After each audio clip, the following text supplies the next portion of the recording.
Salut à tous, je voulais vous faire une petite vidéo aujourd'hui autour de la kettlebell. Il y a beaucoup plus de monde qui me pose des questions autour de cet agrès.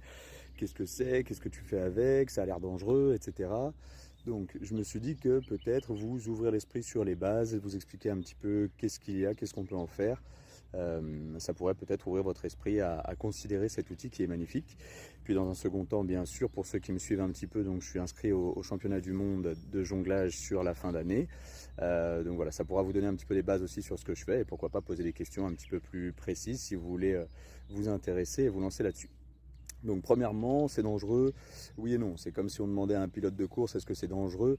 Évidemment, ça va comporter des risques, mais on commence à apprendre le code, à prendre le permis, à passer les vitesses, à conduire tranquillement sur une route. Pour la kettlebell, c'est exactement pareil. On va commencer avec des légères, voire même sans kettlebell pour apprendre les mouvements techniques. Pour ça, par exemple, je propose des belles formations si vous voulez vous lancer là-dessus. Mais bien sûr, il y a tout un apprentissage pédagogique, théorique, avant de passer à la pratique aussi.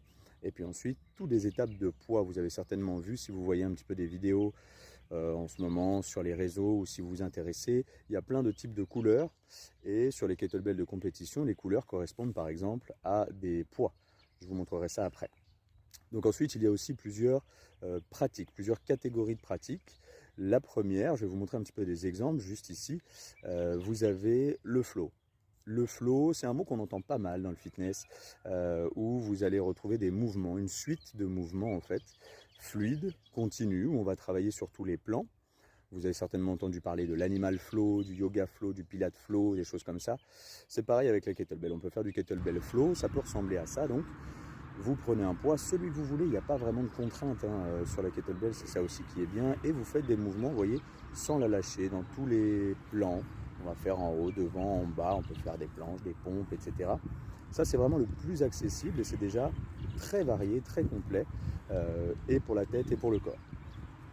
Il y a ensuite la partie jonglage. Dans la partie jonglage, donc c'est là-dessus par exemple que je vais participer au championnat du monde, vous avez plusieurs catégories. Vous avez le classique juggling qui va ressembler à ça. Vous devez faire des tours avec la kettlebell autour de votre corps pour lancer une combinaison. La combinaison où on va cumuler des points commence dès que vous faites un premier mouvement qui fait un tour et la combinaison s'arrête quand on ne fait plus de tours.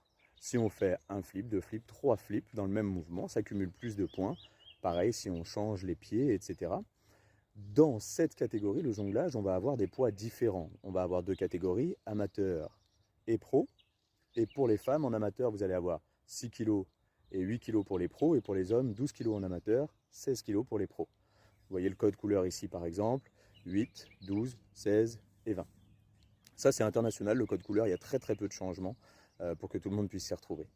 Et puis dans le jonglage, il y a cette dernière étape qui est le freestyle. Le freestyle, c'est vous attrapez un poids et là vous vous lancez. L'idée c'est de faire des choses qui vous éclatent, vraiment tenter des trucs, faire tourner, jeter, rattraper, taper, pousser. Il n'y a pas de contrainte de dynamique avec ce cercle autour du corps. Il n'y a pas de comptage de points. Ici, on va plutôt travailler dans les championnats comme des battles de rap, des battles de danse. Un des participants attrape sa kettlebell et va lancer une série de 3, 4 mouvements à la suite, de la difficulté qu'il considère suffisamment compliquée pour que son adversaire ne puisse pas réussir.